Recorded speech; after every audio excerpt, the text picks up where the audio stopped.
escolar. ¿Bien? Las edades tienen sus propias características, sus propias costumbres y sus propias realidades. Y en base a esa situación, definitivamente, la profesora tiene que estar en el día a día interactuando con todos esos baches que hay.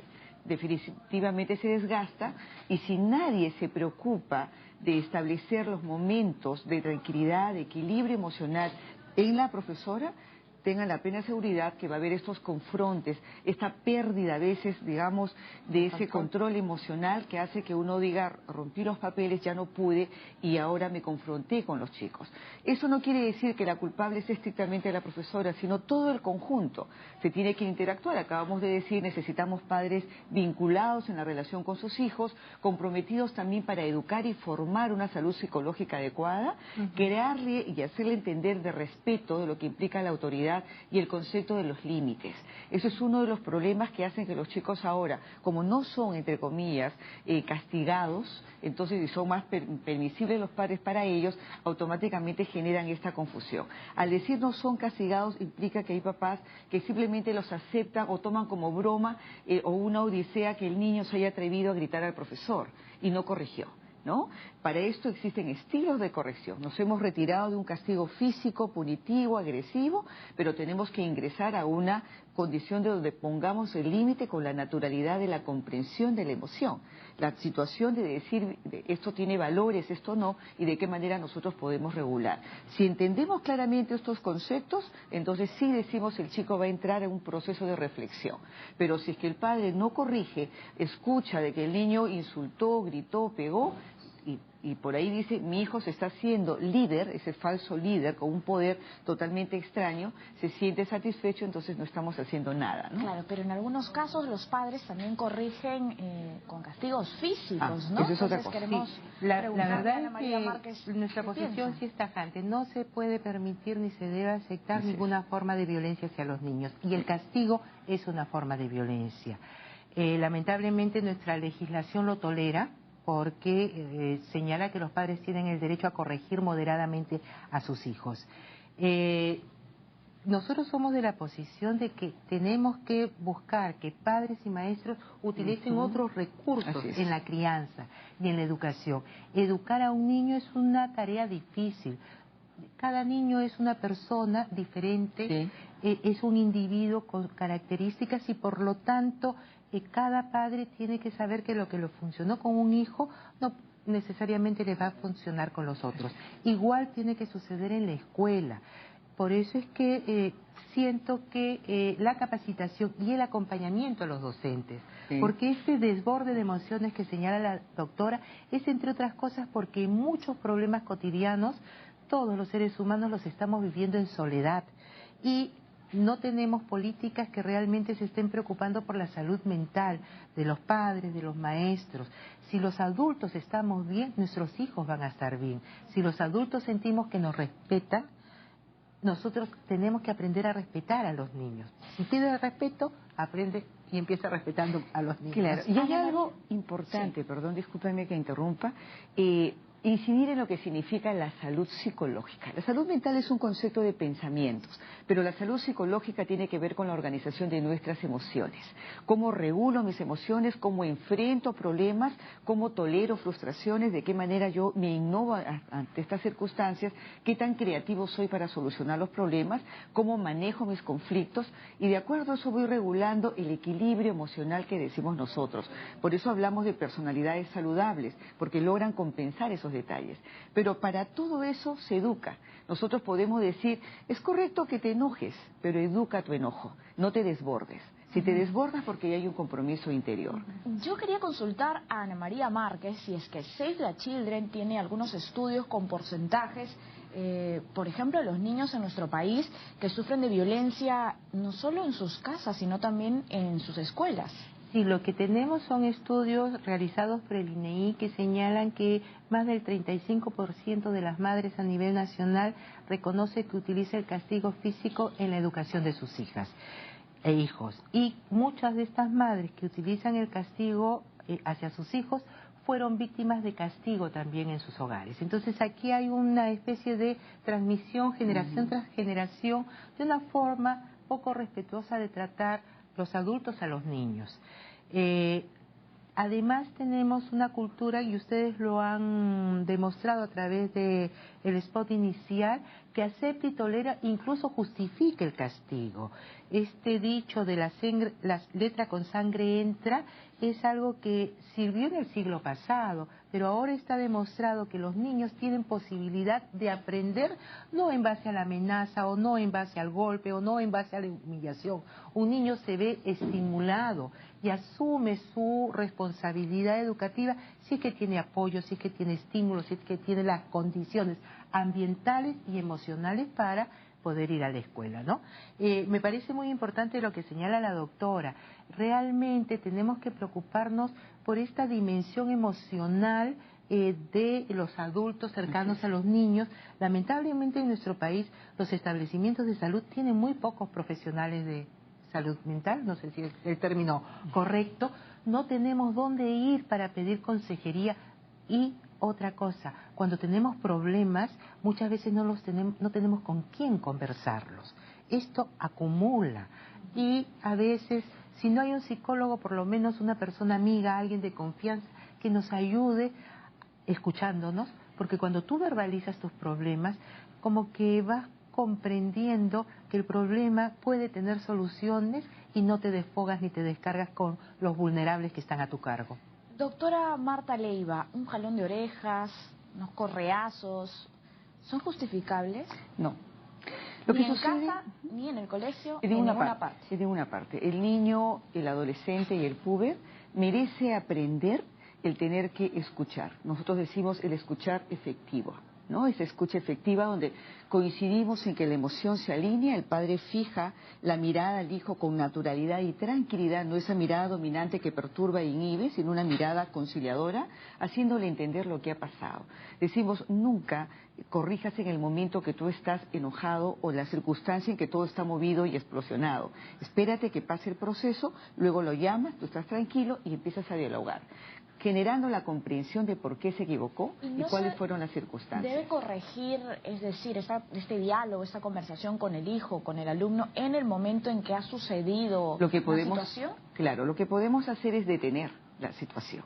Es decir, estamos muy enojados, esto no es correcto y tú lo sabes. Tranquilízate, lo tenemos que conversar dentro de un momento. Pero ya el chico está fijado, ya sabe que existen normas en el colegio también que definitivamente generan pues sanciones, ¿no? A veces puede llegar a una expulsión, a veces puede llegar a una, digamos, boleta de apercibimiento, no sé cómo lo llaman en el colegio, pero el chico va entendiendo de que ha estado en falta. Lo cierto es que no podemos ser permisivos. Partimos de un proceso. Efectivamente, en el siglo pasado, si tenemos que decirlo así, un castigo físico detenía una conducta y por eso se asumió de que eso valía para la formación de las personas.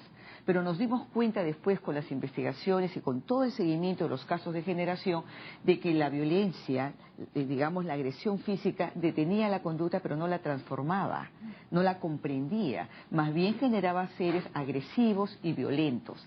Los padres se retiraban y se volvía a cometer los problemas, ¿no? Por eso venía ese dicho popular que cuando el gato no está, los ratones hacen fiesta, ¿no? ¿Por qué? Porque no había quien controle para que los amenace, digamos, con la muerte o la violencia en ese momento, ¿no? Entonces, detalles que tenemos que tener en cuenta, ¿no? El año pasado, por ejemplo, los medios de comunicación sacaron un caso que se dio en Arequipa, un profesor jalándole las orejas a un niño, a un alumno, y uno de los compañeros fue quien con un teléfono celular pues grabó y luego lo subió a YouTube. Entonces, luego se le entrevistó a la madre y la madre dijo: si mi hijo es malcriado y si el profesor le llamó la atención varias veces sin que éste le haga caso, es necesario corregirlo. Luego añadió: obviamente, si el profesor lo castiga sin justificación, no lo voy a permitir. ¿Se justifica entonces el castigo físico, Ana María Márquez? Ese testimonio demuestra el nivel de aceptación que hay y lo generalizado que es el uso del castigo, ¿no? Incluso con autorización de los padres. Yo he conocido casos de padres que le dicen al profesor: usted péguele. ¿Por qué? Porque el padre no logró de repente en el tema de educación, cumplimiento de las tareas, lo que es parte de su función, ¿no? Apoyar y acompañar la labor educativa de los hijos. yo creo que no podemos justificar. Si aceptamos la más mínima forma de violencia, bajo el eufemismo, lo está corrigiendo y es leve, estamos abriendo la puerta al descontrol y a formas extremas de violencia. Tenemos que ser tajantes, no aceptemos ninguna forma de violencia. El castigo es violencia. Los adultos podemos aprender a manejar las situaciones difíciles con nuestros hijos, con nuestros alumnos, usando otros recursos. Lamentablemente en nuestro país, cuando se nos acaban los argumentos, cuando no sabemos cómo defender nuestra posición, recurrimos a la violencia, pateamos el tablero. Este nuevo siglo, nuestra niñez, los derechos del niño nos obligan a buscar formas alternativas. Y yo estoy de acuerdo con la doctora, no existe una receta única, pero fijar normas, dialogar, establecer qué consecuencias de las conductas y no castigar al niño por el niño. Yo me enojo y me parece incorrecta la conducta, lo que tengo que criticar es la conducta, nunca a la persona, porque eso no es efectivo, está demostrado, ¿no? Claro, el espacio de seguridad de los niños, ¿cuál es? Porque estamos viendo que los padres, los profesores son los principales agresores. ¿Dónde pueden estar seguros, doctora Marta Leiva, los niños y las niñas? Lo que pasa es que estamos en un proceso de transición, de cambios, que a veces genera confusiones. Nos hemos ido de una política educativa tan conservadora, punitiva y violenta, ahora entrar a un sistema de formación donde los chicos tienen más libertades y los padres se han vuelto más permisivos. Hay muchos papás que dicen, yo soy amigo de mis hijos, y qué bueno que seamos amigos. Y cuando le digo, ¿y tiene la autoridad? Porque una cosa es tener la amistad, pero usted no deja de ser padre. Usted tiene que mantener el nivel de autoridad. Como me comunicaba un papá, yo sanciono a mi hijo, pero luego me arrepiento y inmediatamente lo perdono. Y le digo, no, usted tiene que sancionar que el chico siente el proceso para que desarrolle mentalmente el límite de que se equivocó, para luego después usted pueda conversar y hacerle entender de por qué se dio la sanción y que eso no es correcto. En eso tiene que ser firme. El problema de la sociedad y de los jóvenes actuales es que el concepto de los límites de respeto, de lo que implican los valores, no se organizó bien, no plantó cerebralmente esas condiciones y por eso los chicos atraviesan fácilmente estos episodios. No es raro encontrar de repente en Lima este tránsito tan complicado donde tal vez una persona adulta provocó un raspón en el auto, sale un jovencito y inmediatamente le da de trompadas al adulto mayor. Antes eso, ¿qué iba a pasar? Simplemente era qué pasó, tal vez una conversación, pero la otra persona tenía el poder de respeto. Ahora no. Reacciones violentas y manifestaciones violentas es lo que estamos viendo. Bien, es momento de hacer una pausa, pero regresamos para conversar sobre este tema. También queremos lanzar una pregunta para las redes sociales. ¿Alguna vez un profesor te castigó físicamente? Cuéntanos tu experiencia a @deire7.3 de nuestro perfil en Facebook. Regresamos con más en Debate y Diálogo.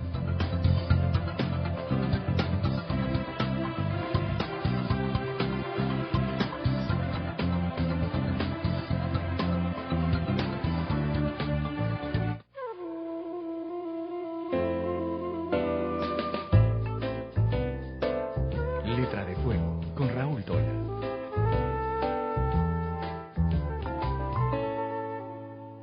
¿Cómo estás? Soy Raúl Tola y esto es Letra de Fuego. Martín Morales es un cocinero peruano que ha triunfado en el extranjero y producto de todos estos años de experiencia es este libro, una preciosa edición llamada Ceviche. Soy autor, soy chef, soy peruano. Viví aquí mucho tiempo, pero también he vivido en Londres, donde tengo un restaurante muy exitoso que se llama Ceviche y otro que se llama Andina. Escribí este libro para que se disfrute el libro dentro de la cocina, para que se ensucie cuando tú estás cocinando dentro de la cocina, pero también para que lo disfrutes todos los cuentos y todas las historias dentro de las recetas cuando te vayas a la cama. O sea que cuando te vayas a la cama puedes leer todas estas pequeñas historias. Es un libro que por primera vez reúne no solo gastronomía y cocina, pero también mixología y cócteles y postres dentro de un libro. Es un libro que te va a divertir porque tiene platos tradicionales como el ceviche mixto, pero lo llamamos Alianza Lima, porque reúne todos los mariscos de diferentes sabores y diferentes partes, ¿no? Igual como el equipo de fútbol. Es un libro que reúne recetas nuevas como conchas borrachas, que son conchas de abanico con un poco de pisco y otros ingredientes riquísimos. Pero también la tradición, patarasca de la sierra, chámbar de los Andes y un ceviche que se llama Don Ceviche, que es el papá de todos los ceviches. Cocina criolla, cocina Nikkei, cocinas del presente y del pasado. O sea que es un libro, ojalá que disfrutas y puedes encapsular todo lo que está pasando en la cocina. Es un libro que, en un momento que todos los chefs internacionalistas están mirando hacia afuera, con este libro y con estas recetas yo miro hacia adentro del Perú y hacia lo nuestro, hacia la técnica y hacia nuestros ingredientes, para crear platos muy fáciles, muy rápidos de hacer. O sea que esa es la visión y la misión, y espero que lo disfrutes.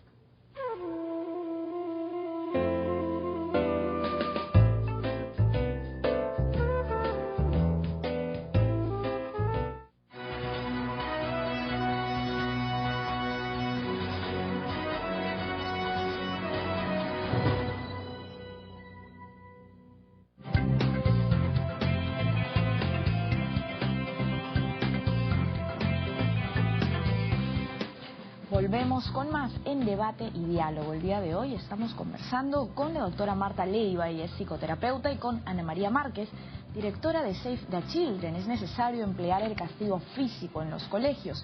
También hemos dado una pregunta para nuestras redes sociales.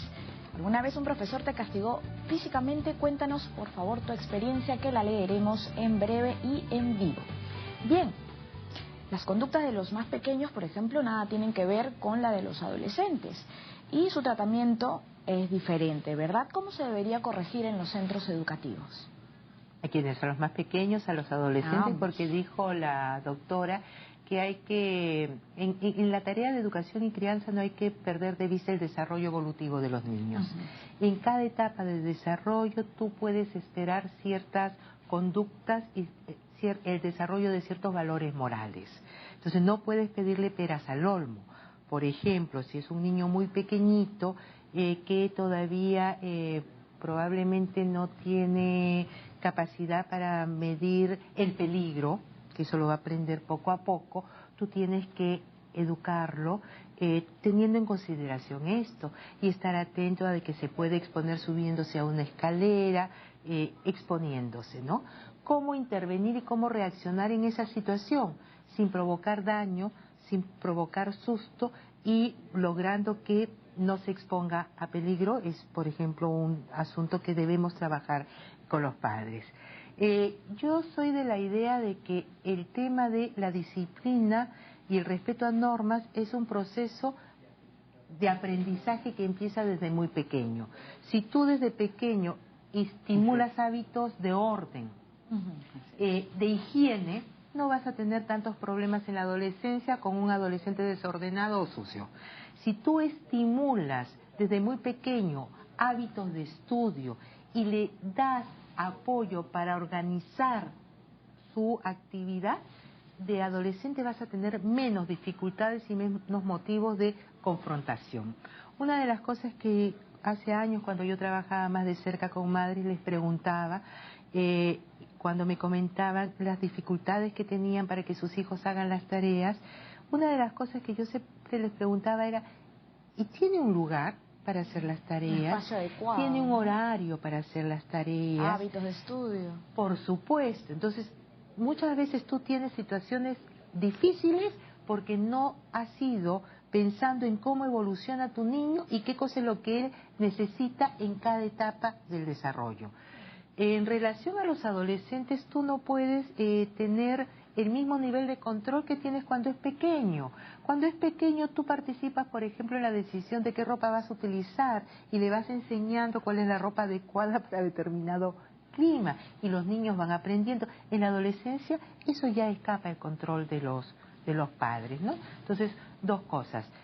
Todo el tema de crianza y educación de los hijos debe significar aprender qué puedo esperar en cada etapa de su desarrollo y qué tipo de apoyo y de estímulo y de soporte requiere de mí como padre, de mí como docente. Vamos a ver a continuación una imagen imagen que nos pone dos escenarios, ¿no? Un poco en 1969 cómo era la educación y luego en el 2009. A ver si lo tenemos pronto en pantalla. ¿Qué notas son estas? Por un lado, ¿no? En el lado izquierdo se ve a los padres de alguna manera reclamándole al pequeño. En el 2009, ¿qué notas son estas? El niño está retador y los padres furiosos con la profesora, ¿no? Por favor, doctora Marta Leiva, ¿qué es lo que ve en esta imagen? Bueno, mire, hay dos estilos, lógicamente, de llegar a la comunicación emocional. Antiguamente teníamos que el error era una vergüenza y el error nos detenía. Y teníamos miedo de salir mal porque definitivamente nos venía un grito, un castigo o una violencia. Y había muchas angustias y muchos temores. Y por eso los chicos escondían sus notas, escondían sus cuadernos y que habían calificaciones degradantes, ¿no? Entonces, exactamente, o se escapaban de la casa, a veces por eso, por el miedo a lo que le iba a venir. Ahora, en esta generación, nosotros decimos, un error solamente determina un cambio. Alégrate de error porque ya te indica la zona donde tú tienes que cambiar para poder crecer y avanzar. Hay que aprender a desaprendernos de todos estos elementos que nos limitan para volver a aprender otros aspectos, otras rutas que nos van a llevar a nuevos caminos. Descubre tu horizonte, tú puedes, no pongas límite a las cosas que tú quieres realizar. Utiliza y responsabilízate de la voluntad de lo que tú deseas con proyectos y metas definidas, pero dale tiempo, espacio a cada organización. Entonces todo eso hace de que los jóvenes, por ejemplo, entren a un concepto de esta moda actual del famoso liderazgo, ¿no? Ese liderazgo trascendente que decimos nosotros, no competitivo ni aplastante, sino la realización de querer hacer las cosas sanas con placer, con gusto, con motivación, con creatividad y con innovación. Pero todo esto viene de un concepto de aprendizajes. Escuchábamos anteriormente lo que estaba explicándonos y inmediatamente decía, cuando una mamá venía a consulta, por ejemplo, y decía, mi hijo es remitido porque en el colegio no obedece, yo le decía, señora, lo que pasa es que usted no le creó la ruta de la obediencia. Esto es una formación. ¿Y de qué edad determina? ¿En qué momento empezamos? Cuando el niño empieza a caminar. Así de simple. Porque el niño gusta de coger todo. El niño está guiado por el impulso y la emoción de tocar todo y no mide peligros. Pero si los padres automáticamente empiezan a direccionarle, darle los espacios, formarle los hábitos, hemos escuchado los hábitos de orden, aseo, hábitos de alimentación, tiempo de juego, selección de programas, momentos de actividad deportiva o física. Y si tiene el niño los horarios, automáticamente el niño aprende a planificarse, organizarse y a disfrutar de estos momentos. Una vez me dijeron, ¿vamos a robotizar a los niños? No, lo que vamos a hacer al niño es darle espacios, espacios que descubra de que eso le va a dar momentos oportunos porque la vida está hecha así y de acuerdo a ese momento va a tener espacios de diversión, claro, va a tener momentos libres, claro, pero todo dentro del proceso, ¿no? Vamos a preguntarle a Ana María Márquez qué es lo que vio en esa imagen, porque también podría ser que se resta actualmente autoridad a los profesores. Sí, yo vi dos cosas, ¿no? Y en una un niño temeroso por el resultado de la evaluación y en la otra padres enojados porque responsabilizan del resultado de la evaluación al maestro.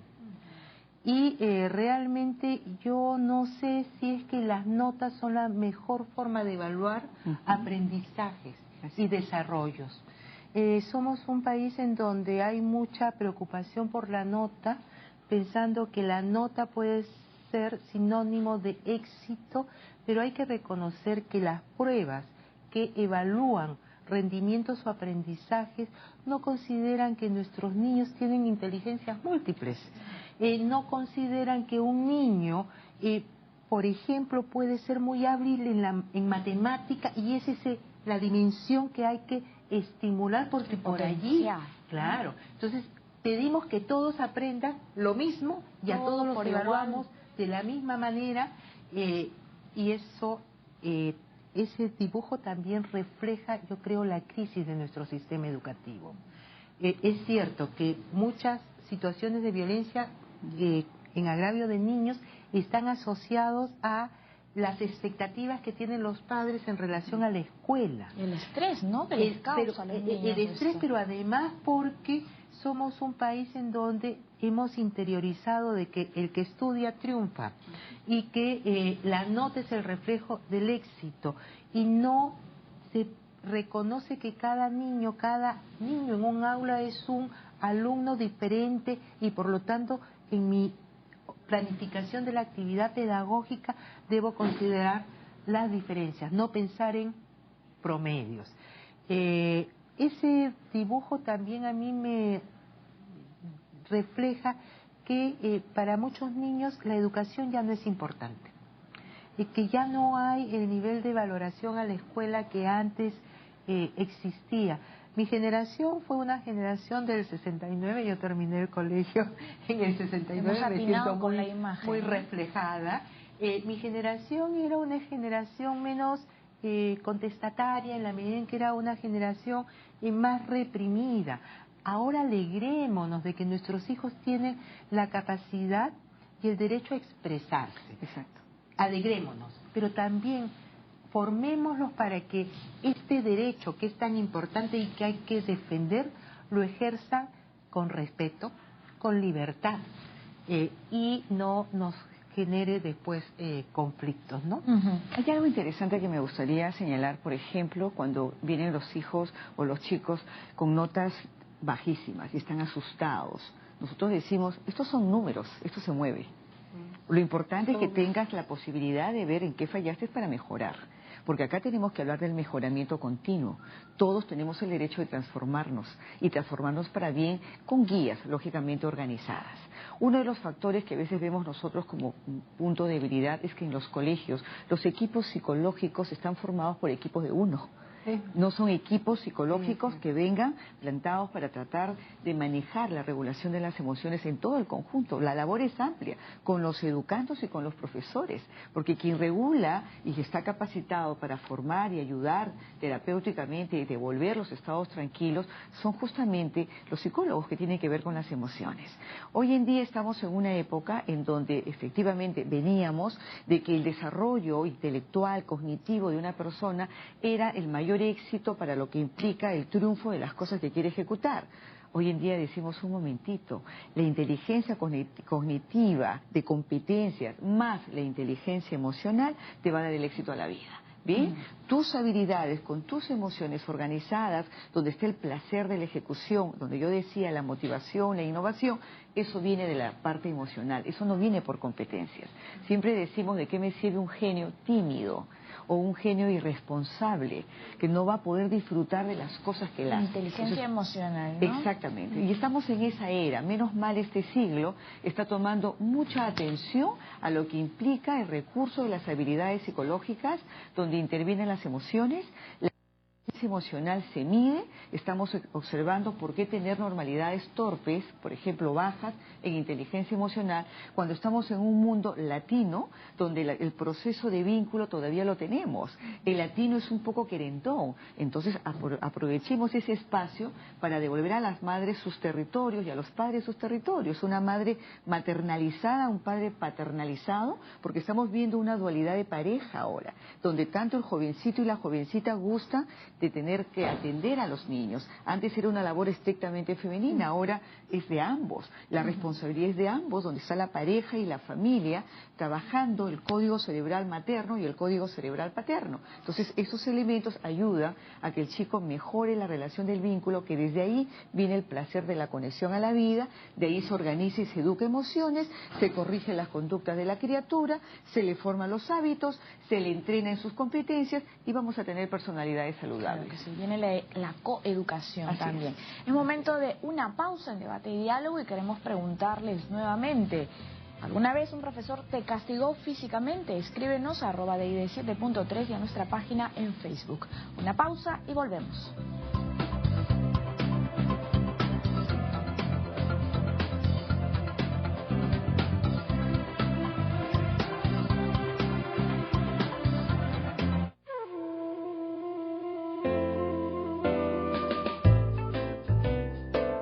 Letra de Fuego, con Raúl Toya.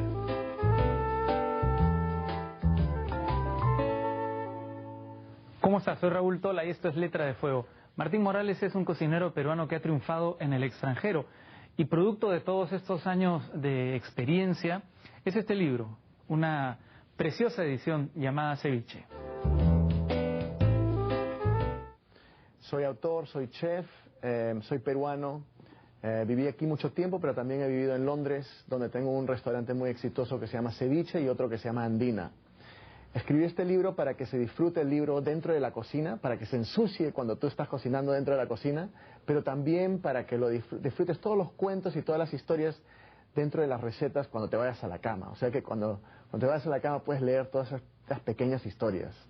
Es un libro que por primera vez reúne no solo gastronomía y cocina, pero también mixología y cócteles y postres dentro de un libro. Es un libro que te va a divertir porque tiene platos tradicionales como el ceviche mixto, pero lo llamamos Alianza Lima, porque reúne todos los mariscos de diferentes sabores y diferentes partes, ¿no? Igual como el equipo de fútbol. Es un libro que reúne recetas nuevas como conchas borrachas, que son conchas de abanico con un poco de pisco y otros ingredientes riquísimos. Pero también la tradición, patarasca de la sierra, chámbar de los Andes y un ceviche que se llama Don Ceviche, que es el papá de todos los ceviches. Cocina criolla, cocina Nikkei, cocinas del presente y del pasado. O sea que es un libro, ojalá que disfrutas y puedes encapsular todo lo que está pasando en la cocina. Es un libro que en un momento que todos los chefs internacionalistas están mirando hacia afuera, con este libro y con estas recetas yo miro hacia adentro del Perú y hacia lo nuestro, hacia la técnica y hacia nuestros ingredientes, para crear platos muy fáciles, muy rápidos de hacer. O sea que esa es la visión y la misión, y espero que lo disfrutes.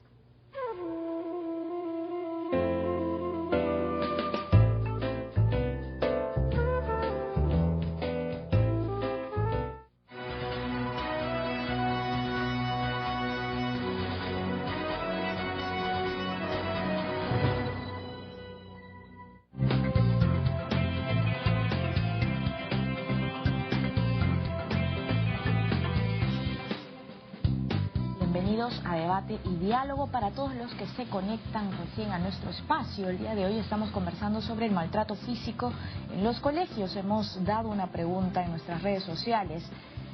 ¿Alguna vez un profesor te castigó físicamente? Ya hay varios tuiteros que nos han escrito y nos han contado su experiencia. Por ejemplo, vamos a leer la experiencia de Roxana Deza. Ella nos dice: sí, me daba reglazos en la mano, yo estaba en quinto de primaria, no por malcriada o atrevida, en mi caso se daba porque no realizaba las tareas, me duró 2 semanas y la tercera semana ya presentaba todas las tareas completas, me ordené y le doy las gracias a ese profesor. Bueno, le da las gracias. Oscar Enrique nos comenta: en mi etapa escolar era normal que un profesor castigue al alumno incluso con la correa, menos mal hoy ya no se hace esto. César Otero nos escribe: los colegios deberían tener un departamento psicológico para orientar a los alumnos desde pequeños y a los profesores también. Bueno, nos vamos, antes de conversar con las especialistas que están ahora mismo en el set, con una breve información sobre el tema. Adelante.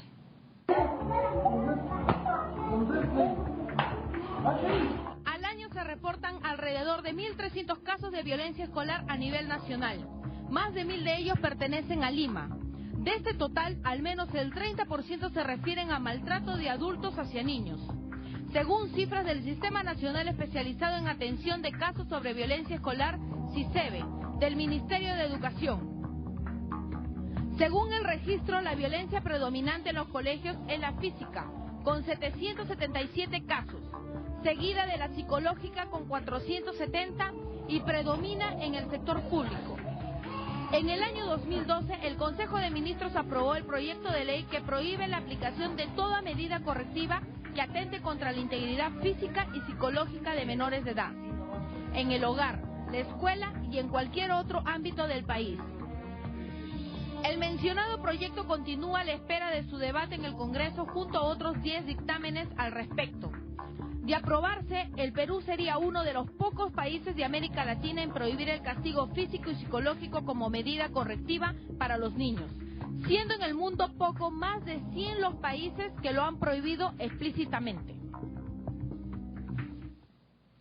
Bien, ya escuchamos y hemos visto estas imágenes sobre el maltrato en los colegios. Vamos a conversar con la doctora Marta Leiva, psicoterapeuta y directora del Centro Family House, y con Ana María Márquez, directora de Save the Children. Tuvimos antes de esta información algunos comentarios, ¿verdad? Alguna tuitera nos dijo que le agradecía a su profesor que le daba reglazos en la mano porque se ordenó, hizo sus deberes, sus tareas. Luego Manuel nos cuenta, no le pegaría si sea el más malcriado para que está la boca, simplemente le castigo un día sin PlayStation o sin internet, ¿no? Tenemos aquí dos comentarios totalmente diferentes. Ana María Márquez, ¿qué nos puedes decir acerca de lo que he leído, ¿no? El comentario de nuestras redes sociales. Las dos posiciones que hay frente al tema, ¿no? Existen personas, muchas, que argumentan que es un derecho de los padres, que en la forma en que los padres tratan a sus hijos no se pueden meter los extraños, y en la medida en que fueron educados de esa manera, utilizando amenazas o con represalias que representaban golpes en diferentes partes del cuerpo, y ellos crecieron como buenas personas, lo mismo van a hacer con sus hijos. Y tienes otro gran grupo de personas que abogan por la eliminación de toda forma de castigo y violencia hacia los niños. Yo creo que en el fondo no nos vamos a poner de acuerdo. Que lograr que salga de nuestra percepción, de nuestro imaginario, el uso del castigo como forma de educación va a demorar muchísimo. Pero tenemos que empezar por la prohibición legal. En el reporte se ha mencionado que en América Latina son muy pocos los países que tienen una ley expresa. Efectivamente son solo 7, nosotros tendríamos la oportunidad de ser el 8º país con una ley que prohíbe de manera expresa el castigo. En el Congreso hay varios proyectos, el del Ejecutivo que ha sido mencionado por este reportaje, y siento que la mayoría del Parlamento está de acuerdo con la prohibición del castigo, porque lo que estaríamos dándole a los niños es la misma protección que a los adultos. Yo no puedo, o tu jefe, si tú lees mal la noticia, no va a venir a darte una cachetada o a jalarte la oreja. Los pelos. O los cabellos. Pero sí lo aceptamos cuando un niño comete en clase de lectura un error a leer. Jalón de orejas, cocacho. Entonces, la misma protección que tienen los adultos es la que tenemos que garantizar para los niños. ¿Tienen menos derechos que los adultos, los pequeños? Así es. La existencia de ese artículo del Código del Niño que permite a los padres, entre comillas, corregir moderadamente, es un artículo que los deja en una situación de desprotección. Desamparo, ¿no? Y de desamparo. Entonces tenemos que prohibirla sin que eso signifique resolvemos el problema. Es el inicio de un gran camino que requiere mucha capacitación, mucha educación, mucho establecimiento de servicios y programas de soporte a los padres y madres, y también en las escuelas mayor número de psicólogos que intervengan. Yo quisiera comentar, por ejemplo, que en nuestro país generalmente el profesor y el padre se preocupan por el rendimiento del niño cuando ya está por repetir el año. No se identifican de manera oportuna niños que tienen de repente alguna dificultad de aprendizaje para que reciban un apoyo especial. Si tiene una dificultad, yo no puedo amenazarlo solo con la nota. Yo tengo que buscar como maestro, como padre, qué apoyo requiere mi niño para que pueda mejorar su rendimiento. Si un niño tiene una dificultad en el aprendizaje, incluso hay profesores que utilizan la humillación e incentivan el bullying. ¿Esto es así? Vamos a preguntarle a la doctora Marta Leiva. Bueno, es preocupante de la forma efectivamente como nosotros como humanos respondemos a otros humanos que están en dificultades, ¿no? Me quedo muy sorprendida por esos videos que desgraciadamente existen, se da en nuestro medio y que puede estar pasando también ahorita. Entonces tenemos que decir basta y que el Congreso acelere ese tipo de disposiciones para evitar este tipo de cosas. Cuando escuchaba lo del Twitter y decía la primera señorita que agradecía de que le habían sancionado, castigado y de esa manera aprendió, yo diría, preguntémosle cómo es ahora. Es cumplidora, pero ¿cuál es el precio de cumplir? ¿Ser muy dura? ¿Sobreexigirse demasiado? Hay personas que entran en mucho estrés, hasta no duermen por tener que cumplir algo y se desesperan si se salen de sus tiempos, pero lo hacen y agradecen. Entonces decimos, hay una confusión ahí de criterios. Nosotros tenemos que lograr hacer las cosas en los momentos planificados, en la organización de los tiempos realizados, con el placer de la ejecución, con el deseo de querer plantear lo mejor de nosotros, porque eso nos da crecimiento, ¿no? Que ese es el punto de por qué quitamos la violencia, ¿no? Hacerle descubrir para aquellas personas que agradecen la violencia y que por eso se transformaron, que se observen un poquito más. Es perfecto, son muy cumplidores, pero ¿cuál es el precio de ese cumplimiento en todo lo que significa su vida, ¿no? A propósito de lo que comenta, voy a leer en un foro los comentarios también que encontré utilizando la pregunta si alguna vez ha recibido un maltrato físico en el colegio. Entonces encontré un foro, es un foro Perú, en el que dice, por ejemplo, lo he puesto aquí también brevemente en mi correo para poder leerlo al aire. Bueno, yo creo que de vez en cuando sí es necesario el toque físico para hacerle ver al niño su castigo, pero al niño no es necesario pegarle, que sienta dolor, con un simple toque basta. Bueno, no sé a qué se refiere con un pequeño toque físico, ¿no? Que provoque dolor. Claro. Luego menciona otra persona, correazo, San Martín, ortiga, jalón de patillas puede ser, pero ir más allá ya es un exceso. Claro, son tradiciones que se han venido manteniendo y conservando por tiempo y definiéndolo como un aprendizaje que eso detenía la conducta. Y fueron las urgencias de los padres que de repente no lograron instalar, como decía yo, la ruta de la obediencia, el orden de lo que implica la distribución de sus tiempos, le ganó el proceso, entonces la desesperación provocaba asumir ese tipo de castigos. Claro, no lo consideran un exceso, ¿no? Ir más allá, ir más allá. Pero en este caso lo que yo quería comentar es que una de las palabras que has leído para mí es muy importante, generar dolor. No solamente los utilizan para detener la conducta, el castigo, que pudo ser efectivo antiguamente, sino también hay la intención de generar algún nivel de dolor, de expiar la conducta inadecuada, ¿no? Y realmente eso no es efectivo, hace mucho daño al niño que su padre le pega, lo castiga, lo humilla y encima le está diciendo lo hago por tu bien. Hay muchos mensajes contradictorios, hay casos que están llegando hasta el suicidio, porque yo no acepto las diferencias y no sé cómo manejar situaciones que me mueven el piso como padre, ¿no? Hace poco hemos visto el caso de un jovencito que se ha suicidado porque el padre le rapó la cabeza porque tenía juntas que él consideraba inadecuadas, ¿no? También está, en este caso había un tema de homofobia también, ¿no? Y falta de aceptación a la diversidad y a la diferencia sexual, ¿no? Es una forma común de reaccionar. No lo acepto, quiero cambiarlo, lo humillo, le corto el pelo. El daño que le estoy provocando... Son degradaciones. Lo humillo, lo degrado y tienes la consecuencia fatal, que es el suicidio de esta criatura en Iquitos, ¿no? Voy a seguir leyendo otros comentarios. Una cosa es tirarle un correazo, un jalón de orejas, y otra es quemarle la mano o pegarle con un palo. Wow. Luego, a mí nunca me castigaron físicamente, me crié con mi abuela y ella a veces solía decirme cosas fuertes que luego me marcaron para siempre, hasta el día de hoy. Cuando me acuerdo de lo que me decía me pongo a llorar, pero no repetiré eso con mi hija. Wow. No me castigaron físicamente, pero me hirieron psicológicamente, emocionalmente, muchísimo. Claro.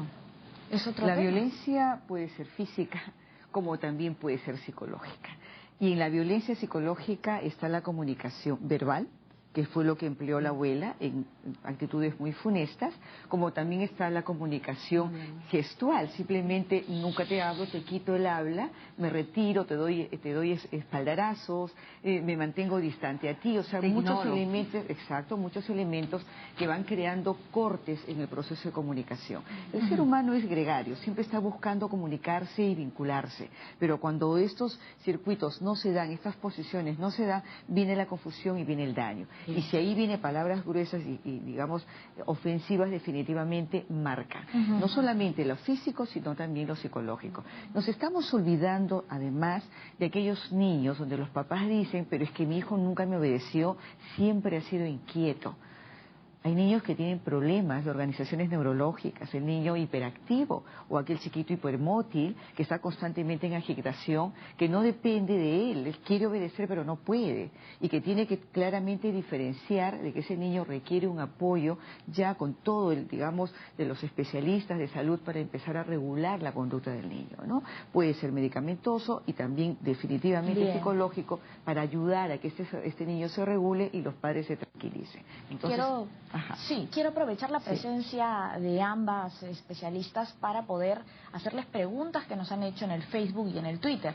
Vamos a ser muy breves con las respuestas para poder responder al menos algunas de ellas. Nos dice Jonier Bedón, por favor, ¿cómo puede imponer autoridad la profesora en un salón de clases? Vamos a preguntarle a Ana María Márquez, ¿no? ¿Cuál sería en todo caso esta imposición tradicional o una sanción alternativa? Mira, una cosa es la autoridad y cómo la ejercemos. Lamentablemente, lo que hemos aprendido es autoridad, es poder, y si yo ejerzo mi poder, logro el respeto. Y creo que esta asociación no es tan cierta, ¿no? O sea, yo no voy a lograr respeto a lo que digo, si es que amenazo, si es que grito o si es que impongo castigos a mis alumnos. Esto se construye paulatinamente y creo que lo principal es cuando hay normas y reglas bien definidas en la escuela y la profesora las puede transmitir y los chicos las conocen, la probabilidad de respeto a las normas es mayor. Pero si en la escuela no hay reglamento, en la definición del reglamento no participan los chicos, en la decisión de cuáles son las consecuencias a la falta del reglamento no se encuentra su opinión, ahí es muy difícil hacer respetar la autoridad, ¿no? Bien, otra pregunta. A mi hijo el profesor le hace bullying, nos dice Sandra. Le hacen bullying en el salón, pero si reclamo al profesor, él se venga con sus calificaciones. ¿Qué puedo hacer, doctora Marta Leiva? Siempre decimos que todo colegio debe de tener como norma la evaluación del ajuste de personalidad de sus profesores. Hay que estar chequeando emociones, hay que estar observando las características de personalidad de todo el equipo. En un inicio hablábamos que las personalidades se desgastan, las emociones se desgastan por el día a día de estar manteniéndose con un grupo humano que también está recibiendo y captando la energía del profesor. Ese profesor viene también con su historia personal, entonces imagínense, no es tan simple. Nosotros aplaudimos la dedicación humana que un profesor da porque busca alinear a los alumnos, brindarle todos los conocimientos para que avancen, pero eso tiene un precio. ¿De qué manera? Ahora nosotros tenemos una disciplina de higiene, digamos, psicológica, el decir cuáles son los lineamientos de cómo la persona se desestresa. Necesariamente tiene que tener ritmos y modelos de vida. Los fines de semana, ¿qué hace ese profesor? ¿De qué manera puede un poco soltar las tensiones y cuáles son los modelos? Nosotros tenemos recetas para ello, me encantaría decirlo ahorita, no sé si me da el tiempo, pero al final una página web sería ideal para que todos los que nos están escuchando, nos están viendo y nos están escribiendo puedan tener también herramientas a la mano para poder utilizarlas en la educación de sus hijos y también con sus más cercanos, ¿verdad? Sus sobrinos, los pequeños que están más cerca. Bueno, vamos a tener aquí otra pregunta, esta es para Ana María Márquez. CRP86 nos dice, ¿sería un buen método el uso del humor y la ironía para poner en evidencia que un alumno se ha portado mal? Y otra cosa, ¿se puede considerar un grito del profesor castigo físico? La burla y la ironía en la práctica es humillar al alumno, ¿no? Y creo que no es efectivo humillar a los chicos y más delante de sus compañeros. ¿Utilizar el humor? El humor sí es un recurso que te permite relajar las tensiones, que te permite enfocarte en la conducta que tú quieres cambiar, modificar.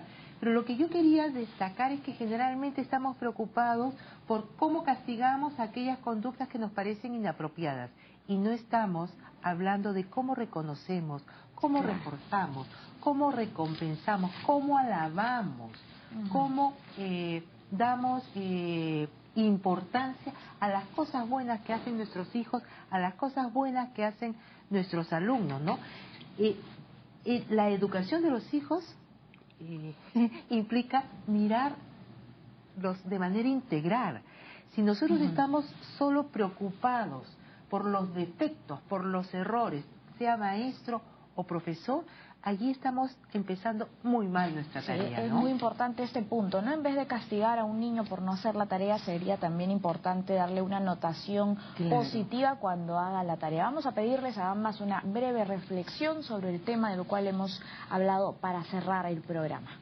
Bueno, para mí significa importante decir de que el crecimiento humano siempre se está transformando, siempre está en evolución y tenemos la oportunidad de mejorar. Si tenemos en mente ese mejoramiento continuo, entonces todos podemos darle ganas a esto. Alguna dificultad o conflicto que podamos tener, sea del profesor o sea del niño, todo se puede transformar si es que utiliza las herramientas adecuadas para poder perfeccionarse, ¿no? Eso es un elemento importante. Y que también tenemos cuidado, si hay un adulto que se derrota, el niño tiene que entender que entre los adultos lo vamos a solucionar, porque también al exponerlo tanto y ponerlo, digamos, a disposición de los alumnos, que lo critiquen al profesor por haber equivocado, se pierde también esos conceptos de autoridad. ¿Sí?